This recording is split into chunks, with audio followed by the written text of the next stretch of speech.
मैं मैसूर का टाइगर टीपू सुल्तान बोल रहा हूँ। मैं वही टीपू सुल्तान हूँ जो अंग्रेजों के खिलाफ युद्धों में अपनी बहादुरी के लिए जाना जाता हूँ। मैं वही हूँ जिसने जंगल में शेर को अपने हाथों से मार गिराया था। इसी कारण आज तक आप लोग मुझे टाइगर टीपू सुल्तान के नाम से पुकारते हैं। मैं शायद दुनिया का पहला ऐसा इंसान था जिसने दुनिया के पहले रॉकेट का आविष्कार किया था, जिसे आज तक लंदन के एक म्यूजियम में रखा हुआ है, क्योंकि अंग्रेज मेरे शहीद होने पर उस रॉकेट को अपने साथ ले गए थे। आज मैं आपको सबसे पहले मेरे जन्म और शिक्षा के बारे में बताऊंगा। उसके बाद मैं आपको बताऊंगा कि जहां पूरे भारत में सभी रियासतों ने अंग्रेजों के सामने हार मान ली थी, वहां कैसे मैंने उनसे मुकाबला किया। और अंत में मैं आपको ये भी बताऊंगा कि आज तक मेरे ही देश के कुछ लोग मुझे अपने ही देश का गद्दार और दुश्मन क्यों समझते हैं।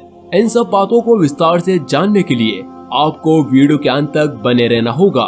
वीडियो शुरू करने से पहले मैं आप सब लोगों से पूछना चाहूंगा कि कौन कौन मुझे भारत का पहला शहीद होने वाला स्वतंत्रता सेनानी मानता है।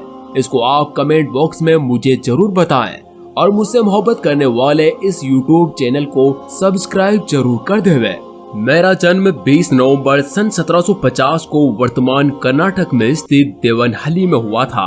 मेरा पूरा नाम सुल्तान सईद फतेह अली खान बहादुर साहब टीपू है। मेरे पिताजी का नाम हैदर अली और माता का नाम फातिमा फक्र उन्नीसा था और मेरी पत्नी का नाम सिंधु सुल्तान था। मेरे पिताजी हैदर अली, जो कि दक्षिण भारत में मैसूर साम्राज्य के एक सैन्य अफसर थे, जिन्होंने सन 1761 में मैसूर साम्राज्य के वास्तविक शासन के रूप में सत्ता संभाली थी। मेरे पिताजी, जो खुद पढ़े लिखे नहीं थे, फिर भी उन्होंने मुझे अच्छी शिक्षा दिलवाई थी।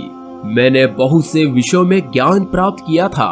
मुझे हिंदी, उर्दू, फारसी, अरबी, कन्नड़, इस्लामिक न्याय शास्त्र, घुड़सवारी, शूटिंग और तलवारबाजी जैसे कई विषयों में महारत हासिल थी। मेरे पिताजी हैदर अली ने फ्रांसीसी अधिकारियों के साथ राजनीतिक संबंध अच्छे बना रखे थे। इसी कारण मुझे फ्रांसीसी अधिकारियों से सेना और राजनीतिक मामलों में प्रशिक्षित होने का मौका मिल गया था।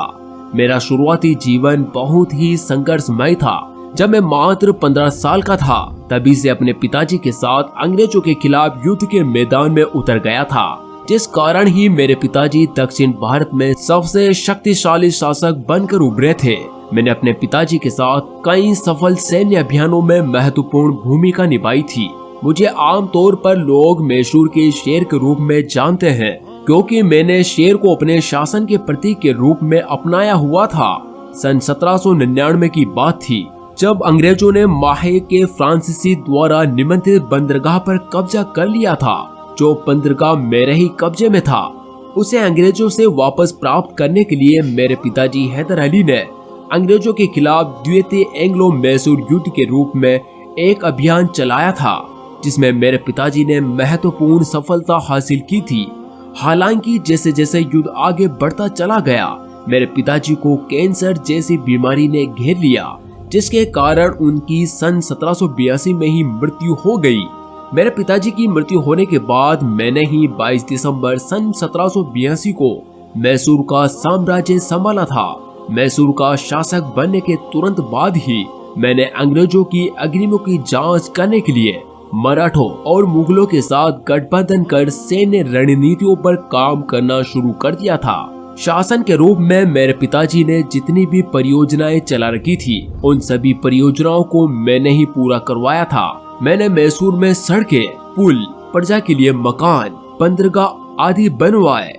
युद्ध में रॉकेट के उपयोग के लिए कई सारे सैन्य नए परिवर्तन किए और साथ ही साथ लोहे से निर्मित मैसूरियन रॉकेट और मिसाइलों का निर्माण किया, जिनका उपयोग मैं अंग्रेजों के खिलाफ लड़ाई में ही किया करता था। मेरे निर्धारित प्रयासों के कारण ही मैंने ऐसा अद्भुत सैन्य बल बनाया जो अंग्रेजों के सैन्य बल को गंभीर नुकसान पहुंचाता था। अब तक के अधिक सैन्य बल को देखते हुए मैंने अपने क्षेत्र का विस्तार करने की योजना बनाई और साथ ही साथ त्रवंकोर नामक रियासत पर अपनी आंखें टिकाए रखी। अब तक के अधिक सैन्य बल को देखते हुए मैंने अपने क्षेत्र का विस्तार करने की योजना बनाई और साथ ही साथ त्रवंकोर नामक रियासत पर अपनी आंखें टिकाए रखी, जो मंगलोर की संधि के अनुसार ब्रिटिश ईस्ट इंडिया कंपनी का सहयोगी राज्य था। जिस पर मैंने सन 1779 में हमला कर युद्ध का आगाज कर दिया, जिसके कारण ही मेरे और अंग्रेजों के मध्य तीसरा एंग्लो मैसूर नामक युद्ध की शुरुआत हुई, जिसमें मैंने अंग्रेजों को बहुत बड़ी मात्रा में नुकसान पहुंचाया। मैसूर की तीसरी लड़ाई में जब अंग्रेज मुझे नहीं हरा पाए तो उन्होंने मेरे साथ मंगलोर की संधि की, लेकिन इसके बावजूद भी अंग्रेजों ने मुझे धोखा ही दिया। फिर जब अंग्रेजों ने मराठों और हैदराबादों के निजाम के साथ मिलकर चौथी बार मुझ पर हमला किया, तब मेरी कूटनीतिज्ञता और दूरदर्शिता में कमी की वजह से मुझे हार का सामना करना पड़ा। आखिरकार 4 मई सन 1799 ईस्वी को मैसूर का शेर माने जाने वाला टीपू सुल्तान का श्रीरंगपट्टनम की रक्षा करते हुए मेरी शहादत के बाद अंग्रेज श्रीरंगपट्टनम से 2 रॉकेट ब्रिटेन की वुलविच संग्रहालय की आर्टिलरी गैलरी में प्रदर्शनी के लिए ले गए थे। मैंने ही अपने पिताजी द्वारा शुरू की गई लाल बाग परियोजना को सफलतापूर्वक पूरा करवाया था। मैंने ही आधुनिक कैलेंडर की शुरुआत की थी। मैंने अपनी राजधानी श्रीरंगपट्टनम में स्वतंत्रता का वृक्ष लगवाया था। साथ ही मैं जैकोबिन क्लब का सदस्य भी बना। अब मैं उन लोगों को बताना चाहता हूँ जो मुझसे नफरत किया करते हैं, मैं वही टीपू सुल्तान हूँ जिसने सन 1791 में जब रघुनाथ राव पटवर्धन के कुछ मराठा सवारों ने श्रृंगेरी शंकराचार्य के मंदिर और मठ पर छापा मारा था, उन्होंने मठ की सभी मूल्यवान संपत्ति को लूट लिया था।